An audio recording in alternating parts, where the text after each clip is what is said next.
There is a wealth of information on bone marrow or stem cell transplant, and trying to comprehend the processes and grapple with the need for a transplant can be very overwhelming. Having a better understanding of the process of hematopoietic stem cell transplant, or HSCT, can help you be better prepared and assist in coping with the entire HSCT experience.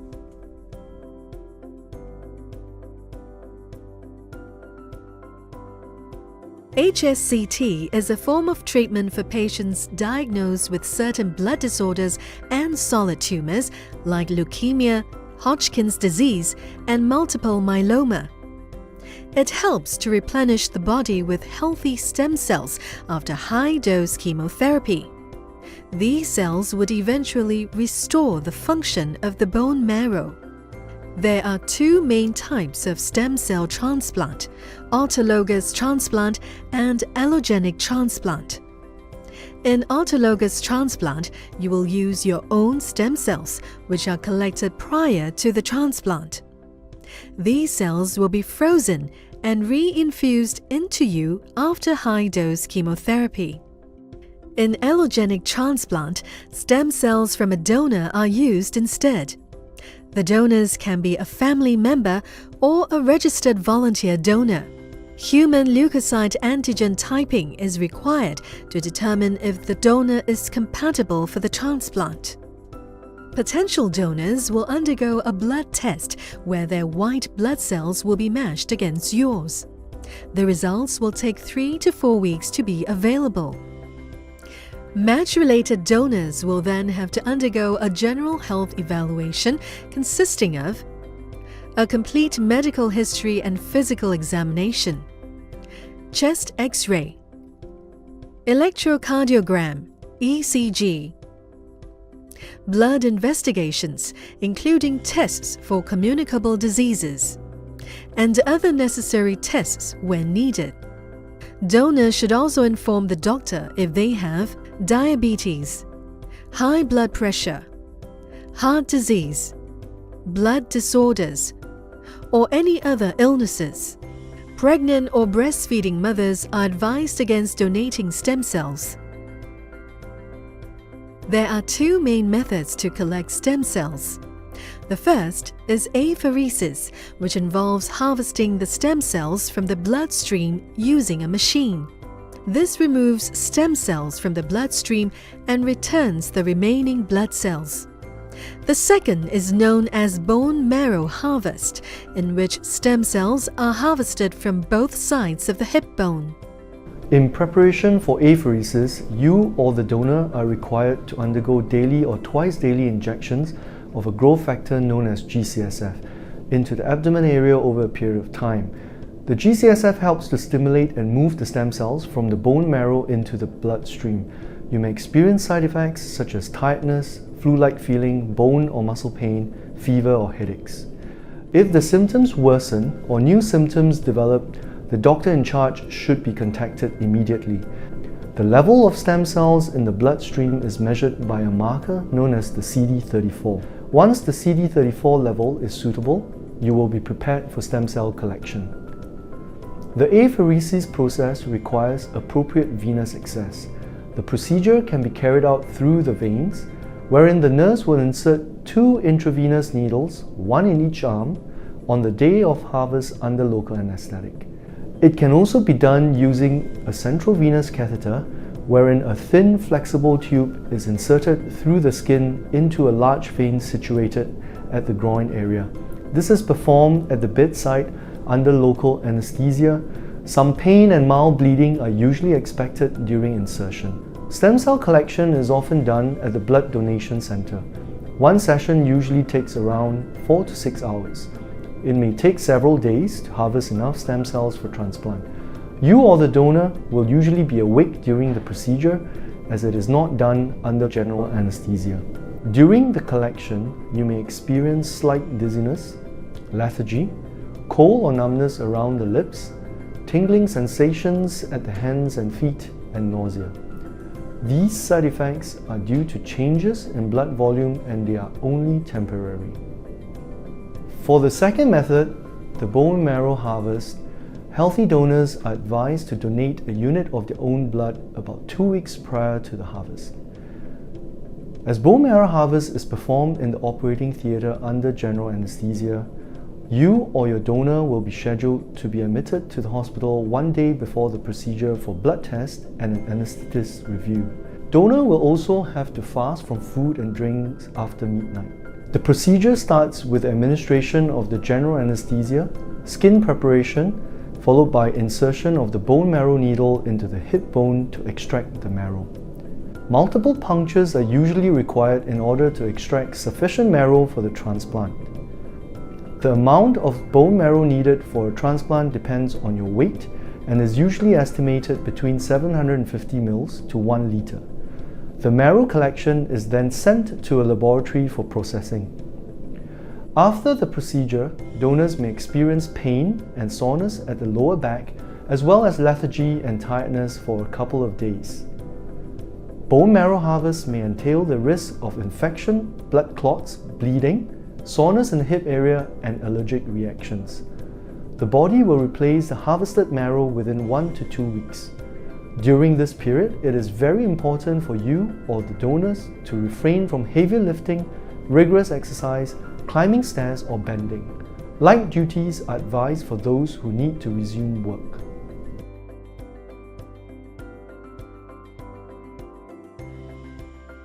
Your suitability for transplant depends on your age, diagnosis, stage of disease, general physical condition, and your organ function. Further tests and procedures to determine suitability would include CT scans or PET scans, bone marrow examination, heart function, lung function, kidney function, and other blood tests. When you're admitted to a transplant unit, there will be procedures, investigations, and routine activities that need to be carried out and will be part of your daily life in a unit. Some of these activities include blood tests, vital signs, physical examination, measurement of urine, stool, and vomiters output, visit by the dietitian who will provide nutritional advice, administration of oral medications or injection of medication via central line, and transfusions of blood products. There will be daily ward rounds where the medical team will check your progress. The transplant process involves these few steps. Firstly, stem cells are harvested and prepared for the transplant. During this time, the patient is given a conditioning regime, which can be either chemotherapy or radiotherapy. Then, the stem cells are infused into the patient. Finally, the patient awaits stem cell recovery. First, there is the conditioning phase, which involves chemotherapy or radiotherapy. Before the stem cells are infused to you, it is crucial that your bone marrow is prepared to receive the new cells. This is usually achieved by administration of high-dose chemotherapy and/or radiotherapy. The main goal is to destroy as much cancerous cells in the body and to create a space for the stem cells. Some possible side effects of the chemotherapy include low white blood cells, low platelets, and low red cells. If the radiotherapy is part of your treatment regimen, you'll be scheduled to receive total body irradiation during the conditioning phase. Second is the stem cell infusion or the transplant day. The process of stem cell infusion is very similar to a blood transfusion. Fresh stem cells will be infused to you immediately after collection, whereas cryopreserved stem cells will be thawed at the bedside, 1 bag at a time in a warm water bath before infusion. Stem cell infusion is administered slowly to minimize reactions. The infusion takes place 1 bag at a time and may last 1 to 2 hours or even longer, depending on the number of bags to be infused that day. Some of the side effects that you may experience during infusion include nausea and vomiting, abdominal cramps, chills, chest pains, and passing red-colored urine. The final phase is engraftment. Engraftment happens when the infused stem cells travel in the bloodstream and migrate to the bone marrow, where they begin to develop into new blood cells. This usually takes about 10 to 15 days. Blood tests will be performed frequently to monitor the levels. Once your blood count starts to increase, your symptoms and general condition will improve. You will start to feel better physically, although you may still feel weak and tired easily.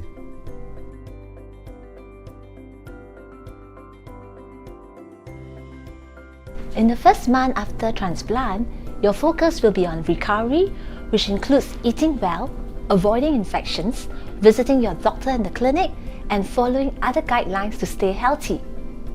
You will be more susceptible to certain types of infection because of your low immune system. In the first month after the transplant, some common infection includes herpes simplex, bacterial infection, and fungal infection. In the second to third month, some common infections include cytomegalovirus, fungal infection, pneumocystis carinii. In the 4th to 12th months, patients are more susceptible to varicella zoster infection. Other long-term side effects include your body rejection of donor graft, although this rarely happens due to the rigorous matching and suitability tests conducted before the transplant. For allogenic transplant, you may experience the side effects of the graft-versus-host disease. This occurs when a new stem cell recognizes the tissue of your body as foreign and reacts against your body. The steroid used to treat graft-versus-host disease can sometimes cause depression or anxiety, hyperactivity or restlessness, mood swings, weight gain, a bloated or round face, and extra hair growth, especially on the face and back. The positive side effects of allogenic transplant includes graft-versus-leukemia or graft-versus-tumor effect, where the donor cell sees your cancer cells as foreign and tries to eliminate them. Other side effects include fatigue, memory and concentration problems, thyroid problems, peripheral neuropathy, sexual problems and infertility, and increased risk of other cancer, especially on the skin and mouth. Your doctors may recommend other treatments to help you cope with these side effects. In addition, if a donor has a different blood type from your own, your blood type will eventually change and you will have the same blood type as your donor. You will be required to be re-immunized after an allogenic stem cell transplant. This will begin 1 year after your transplant unless you are still on immunosuppressive medications. You should be separated from household members who have received the live polio vaccine within the last 2 months. You should not have any contact with members who have received the varicella vaccine. Family members who show signs of varicella, for example, having lumps and lesions, should also be avoided until the signs disappear. The transition from the hospital to your home will require some preparations to protect you from infections. Before you return, your house should be cleaned thoroughly. For example, shampoo the carpets, change air conditioning filters, and removing all flowers. You should arrange for alternative childcare for your children during your recovery phase. You should also delegate household chores that will expose you to bacteria, viruses, or fungi, as this may cause infections. This includes gardening, dusting, and vacuuming. You will also have to arrange for alternative pet care for pets like birds. Dogs may remain in your home. Do not allow your pet to lick you, and do not expose yourself to your pet's waste or litter box. Do not let your pet sleep on your bed, and do not bring any new pets into your home and stay away from other people's pets. Wash your hands thoroughly after you have touched or held your pets. For the first few months, your transplant team will continue to monitor you in the outpatient clinic. Blood may be drawn, physical examinations will be conducted, and intravenous medications may be administered. In the months after your transplant, you may feel weak and tired easily. However, you will regain your strength in time with timely medications, adequate rest, and exercise. It is important to practice good personal hygiene by washing your hands frequently and showering daily. Women should avoid the use of tampons. Avoid direct exposure to sunlight for at least 2 to 3 months after the transplant. If unavoidable, please cover up or put sunblock on exposed skin. Take note of your oral hygiene. Use a soft bristled toothbrush and salt water or prescribed mouthwash. If you have received total body irradiation, good dental hygiene and regular visits to the dentist are important. You should also use an electric razor or electric shaver for shaving. It is also crucial for you to eat healthy meals with adequate nutrition. All food must be freshly prepared and immediately consumed. Take only freshly peeled fruits and avoid cocker food, uncooked food, unpasteurized cheeses, soft cheeses, deli meats and salads, and alcohol consumption. If possible, you should avoid crowded areas where you will be easily exposed to dust or dirt. If unavoidable, you should wear a mask. You should also avoid close physical contact with anyone who is sick or unwell, swimming in public pools, and traveling immediately after your discharge. Please inform your transplant doctor if you need to leave the country urgently. Remove all plants from your bedroom and wear gloves if you need to do gardening. You should be able to engage in activities like kissing, hugging, and touching. You can resume sexual activity when advised by your transplant doctor, but you should maintain careful hygiene and ensure your partner has no infection. You should always consult your transplant doctor if you are unable to take your medication as prescribed, or wish to start on supplements or any over-the-counter medications, if you have a fever of 38 degrees Celsius or more, or experience persistent nausea and vomiting, if you have any signs of bleeding, for instance from the gums, nose or bowels, or if you are coughing persistently or having difficulty in breathing, if you have headache or dizziness or any other abnormal symptoms. Consult your doctor too if you have problems with your central venous catheter. For patients who have undergone allogenic transplant, consult your doctor if you have any signs of GvHD, for example, skin rash, abdominal cramps, watery diarrhea, or signs of jaundice. After transplant, you will begin your journey towards recovery. You may experience immediate side effects, and follow-up consultations with your doctor and nurse may be necessary. In the long term, you may still experience some emotional and physical side effects. Physical side effects include vomiting, diarrhea, pain, and fatigue. Emotional side effects include anxiety, depression, and anger. Long-term side effects include extreme fatigue, changes in roles and relationships, continuous physical symptoms from treatment, and graft versus host disease.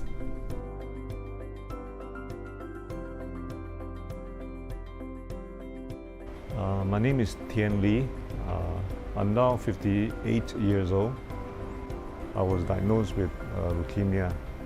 So at that time, I was deciding whether to go through the procedure, and I was also informed that I need a transplant.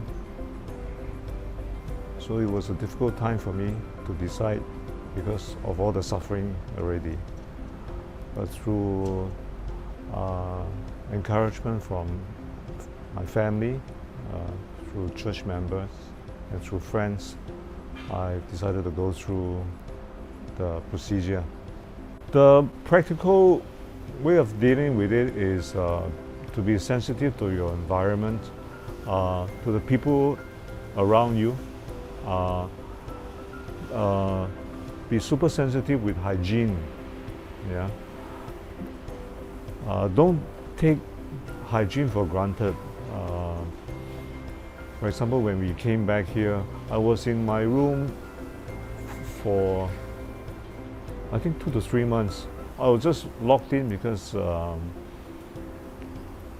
room was really clean. We had a purifier, and then we basically alcohol everything, just so that I don't get sick, I don't get fever, I don't get infection, because it will be a much harder and longer process to heal. I know you're feeling nausea, you want to puke. Me, for example, I had the same feeling, and when I try to force every mouthful down. I really do 3 meals a day, as much as I can. At times I would puke all the food that I try so hard to swallow.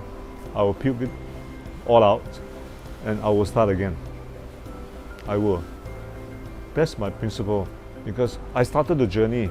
Yeah, I don't want the journey to end halfway, so I would force myself, because only food intake, yeah, can together strengthen you to fight GVHD or other illness that you have.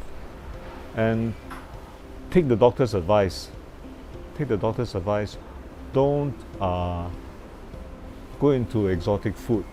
Don't go and eat sushi, char kway teow, you know, these and clams or crab. These are the no-no, because I think the doctor knows best. As a caregiver, it's all about being available, yeah. So I have made myself my time, yeah, 24/7 available in looking after my husband, yes. So as a caregiver, you have to take care of yourself first so you can take care of another person. So I went for a flu jab, and I trimmed my hair and made myself physically, qualified to be a caregiver, yes. After that, I made a point that I'll try my best to make it as comfortable as possible for him, for the patient. So I put myself behind, I put him first. I have to compose myself. Sometimes that I may be worn out, yes, I try to get some encouragement from my friends and my relatives. But I wouldn't show it to him if I myself am feeling down. So I tried to be around him, especially when he wakes up. Yeah, it's good for the patient to see the caregiver around every time. The recovery process may take about 6 months to a year. From the preparation for the HSCT procedure right through to your recovery, it is important that you work closely with your HSCT team. NCIS organizes a wide array of activities which have been designed to help you through these difficulties, and we welcome you to participate in these activities as you journey towards your recovery.